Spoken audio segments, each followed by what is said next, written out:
Let's start with quick introductions. Jan-Kristian, let's start with you, then you, Paul, then you, Chris, and then we'll pick up the discussion. And I'm going to come back down over here again. I think that's good. So, Jan-Kristian, introductions. Who are you? What do you do? Thank you very much for inviting me here today to speak about innovation and PropTech. I'm Jan-Kristian. I'm the co-founder of freesi.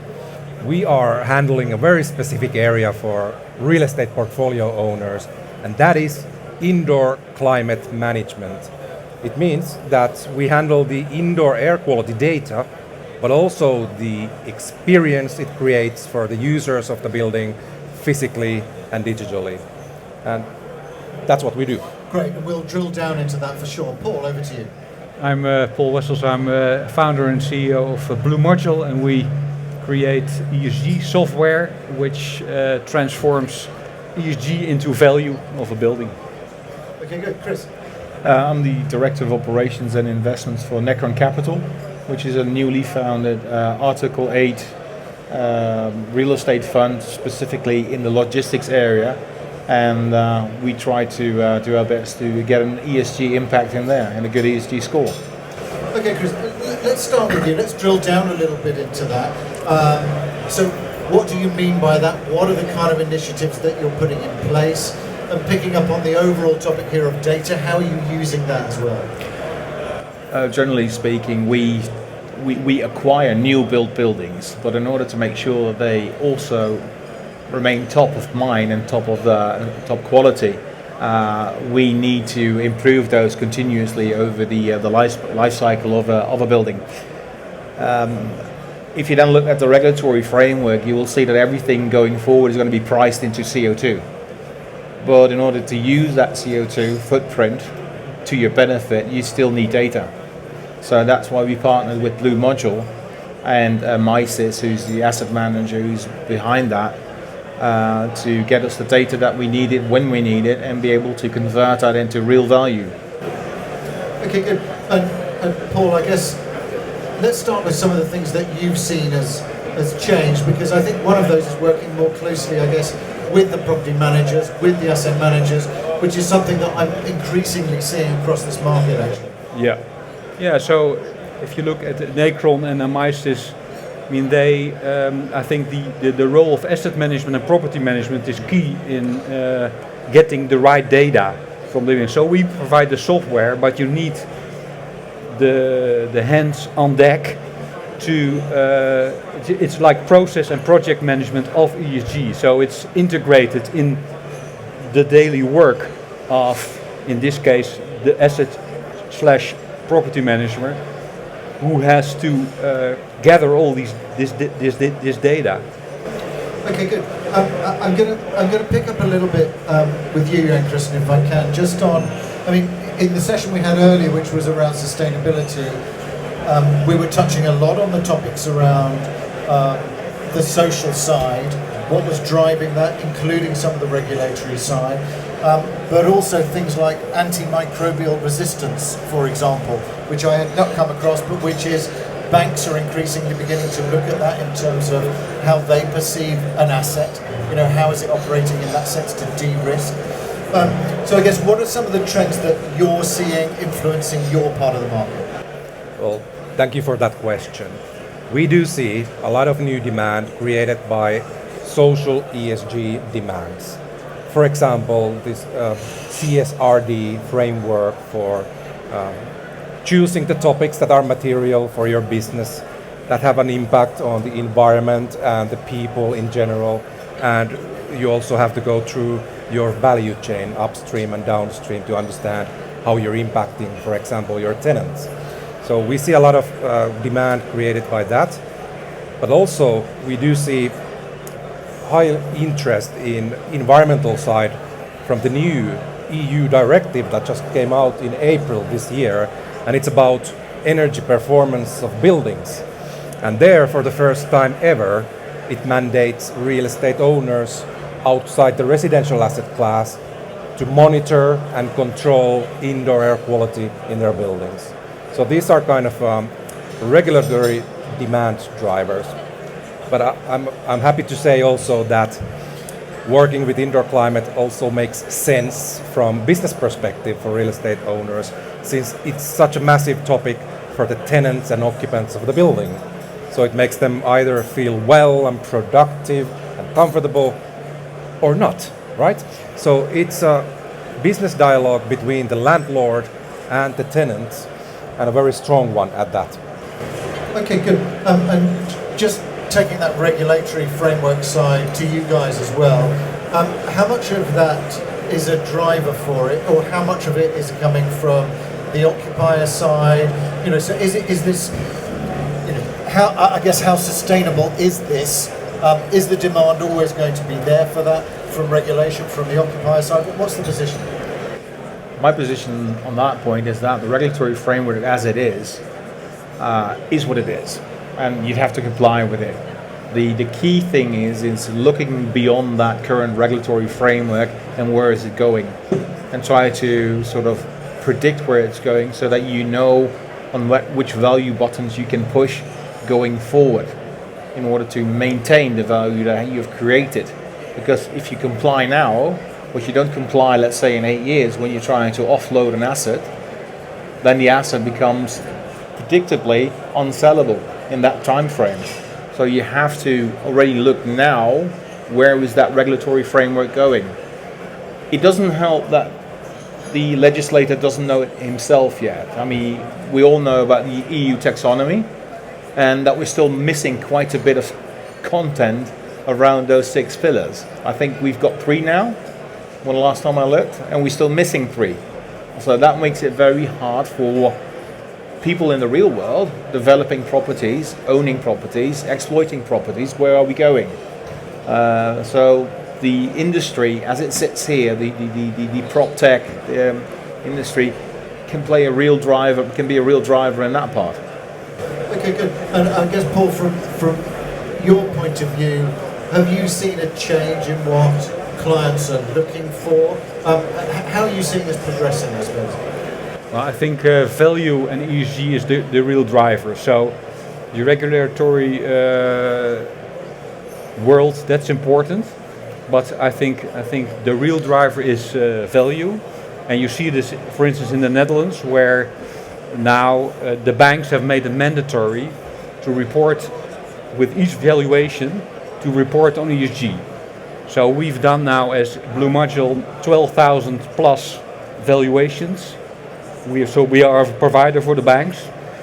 So that means if you have no ESG reporting on your valuation, you get a brown discount, or you get no financing. So you see this drive from the point of value, and also from the investors itself. ESG is becoming increasingly important with each due diligence you do for a building.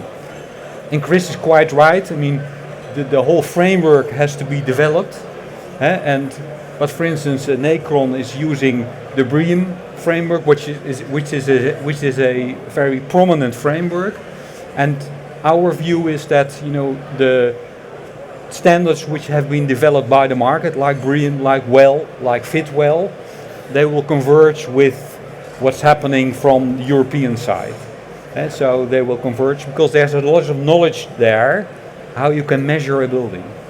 I'd be interested to pick up as well the drive from the occupier side here, because obviously, certainly if you're looking towards the office markets, but the same is true also actually with logistics and other sectors where there's an increasing need to keep good employees, to be attractive for employees to come into the building. So I guess, how much of a driver is that, and is that therefore going to be influencing valuations? I mean, we've mentioned the regulation, but is that going to bleed through into values, i.e. something with a better air quality is then going to be perceived to be a better value, much like a hotel with a swimming pool is slightly more higher valued than one without, for example? Well, I would pick up on that for sure. It will definitely have an impact on the value, either preserving the value, not losing it over time, or actually increasing it by being more competitive out there in the market, filling your empty spaces with the tenants, renewing the tenants in a time like this, where many are looking into downsizing their office needs. So for sure, in able to do that, it's a little bit of a new thing in the market to use standardized data for indoor climate, to be able to communicate the performance of the building from the indoor climate perspective, and also to benchmark.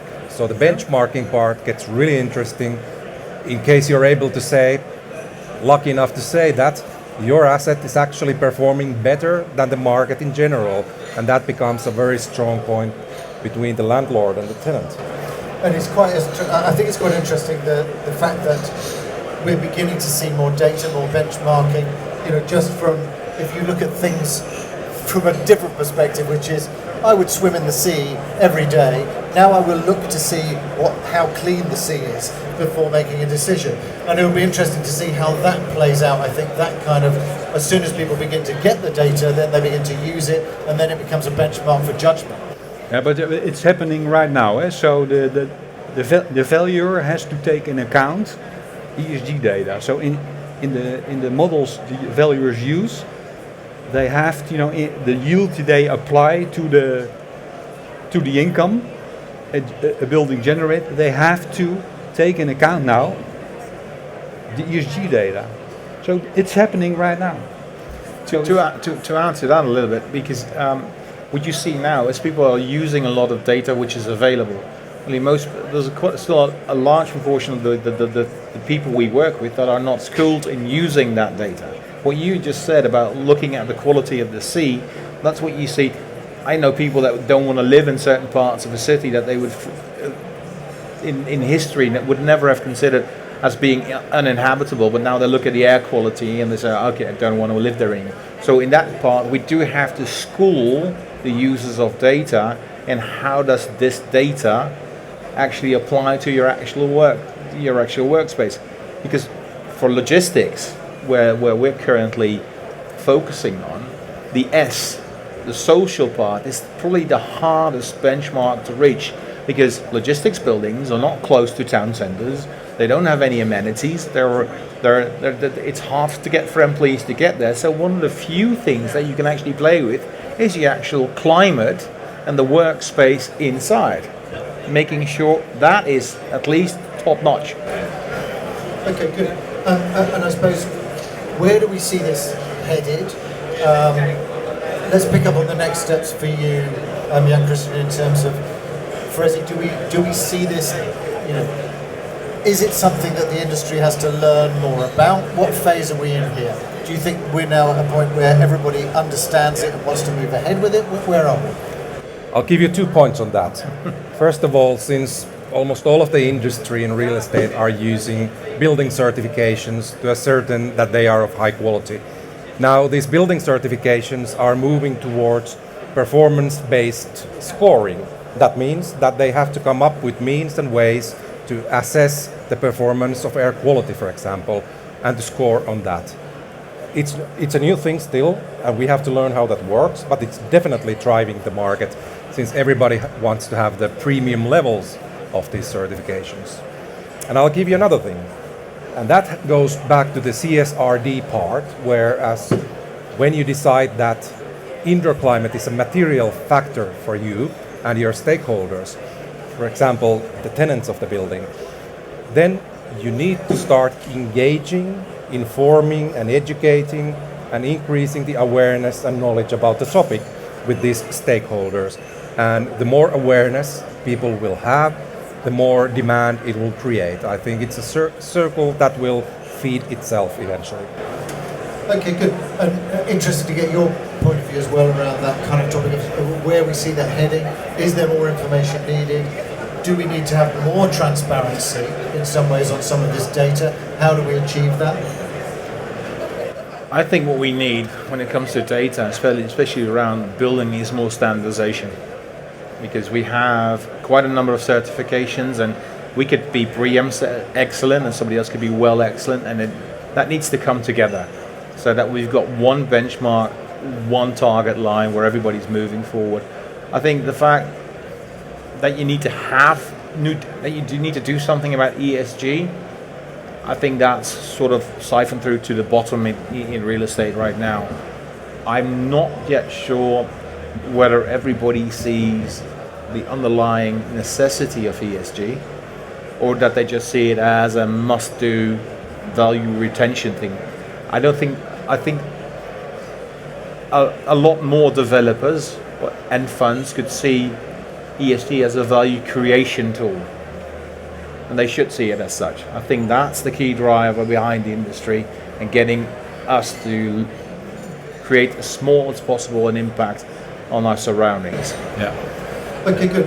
It'd be interesting to pick up as well on the difference, I suppose, between new development, but also retrofitting, because a huge number of the buildings are obviously in existence already, and it may be straightforward in some ways once you've done the analysis and developers are going, and occupiers are going, well, we want this and investors want it, but how do we manage that in terms of the existing stock? Are there different challenges? Is it straightforward? What's your sense of that? Well, if I pick up on that, I would say that standardization is the key. You need to have a plan for your data. These real estate portfolios have assets across different regions, across different asset classes. How do they manage the data centrally unless you have a standard for each asset class? That is the key. Then we will face the requirement from the European Union Energy Performance of Building Directive to implement air quality monitoring in all renovations that are over 25% of the asset size or value. You'll get that requirement, but you don't get from EU how to do it, exactly what to measure and what is the standard. And there we need the industry to come together as owners and managers and suppliers of data to make these standards, at least de facto standards for the industry that many can join in and use. Yeah. To add on that, if you look at standardization, that's the main topic. You see that there are intensive discussions between the banks, also the big investors in INREF, also the RICS, to create a common data list about ESG. So, because that's key, because you have to have a level playing field. So investors like Necron who invest into sustainability, they need to have this level playing field. Because otherwise, it's like financial information, you have to know what you're talking about. But I see progress in this matter. So we're really moving ahead with this. But this is key. Maybe a quick add-on, but if that level playing field were to exist and that every building is to be evaluated against the same set of parameters, then it would become very clear which buildings need to be demolished very quickly. Exactly. And need to be replaced by new builds. Yeah. Right now, without a level playing field, without stimuli from the European Union and local governments, I think we'll see too much of a threshold for owners of let's call it old real estate to demolish it and redevelop it, because they still need to write off quite a bit of value on that, and it needs to be made clear for them on the basis of ESG data that it would also help to redevelop it, because they quicker regain that value which they just written off if they do something new. Yeah. Okay, interesting. We're coming up to the end of our time here, but it would be good, I think, just to pick up on what you would like to see. Let's start on let's finish on an optimistic note. So, what would you like to see coming up? And I'll set a limit of Expo this year so that we can come back again and check it. But what would you like to be happening by this time next year to help drive this forward? Well, if I start, I would like to see the real estate portfolio owners being aware of the new regulations and what they mean for them. And I would like to see them starting to strategize on how to execute it in a feasible way.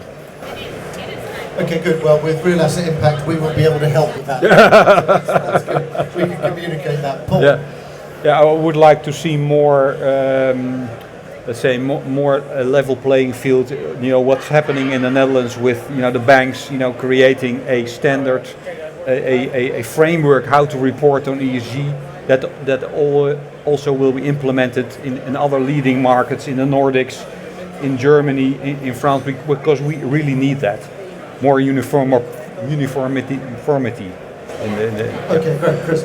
Probably a completed legal regulatory framework from the European Union, not letting us guess towards what might come in the next 5 years or next 10 years. Sort of what Formula One is doing with new rules, they stay in place for the next 3-4 years, and only then we revise again on the basis of results. Right now, we're dealing with a broken toolbox, with an incomplete toolbox. Not broken, incomplete, because they're still developing the toolbox, and that development of that toolbox needs to be sped up. Yeah. Okay, good. I mean, it's interesting that discussion around requirements from the European Union to be able to actually give clear guidance to what's needed came through very strongly in the session we had earlier, as well as actually the fact that there's almost too many standards at the moment, and then if we could just integrate some of those, come up with benchmarks that investment managers, investors used and understood, we might actually move this forward. You're spot on. The one comment I needed to make on what I just said is simplification. It needs to be simplified so that also the smaller real estate investor, and not just the institutional investment funds or institutional developers, get it and get the toolbox to do and contribute. Yeah. I might just put out a challenge for all the real estate owners out here. Last year we were on this stage together with cities from Germany and Netherlands, and there we stated that benchmarking, finding best practices together is not a competitive action between cities. No. So why don't we take that and apply it with commercial real estate as well? I think we could win a lot more together on this. Okay, well that is a positive note to finish on. I know that I'm following up in Impact on a joint piece which is going to be around how we bring together some of those standards informally to start with and begin using the same language with the investment management side and the capital. So you should join that, Chris, as well, which is good. And thank you to everybody who's been watching this online, or if you are watching it on demand, thank you very much for watching.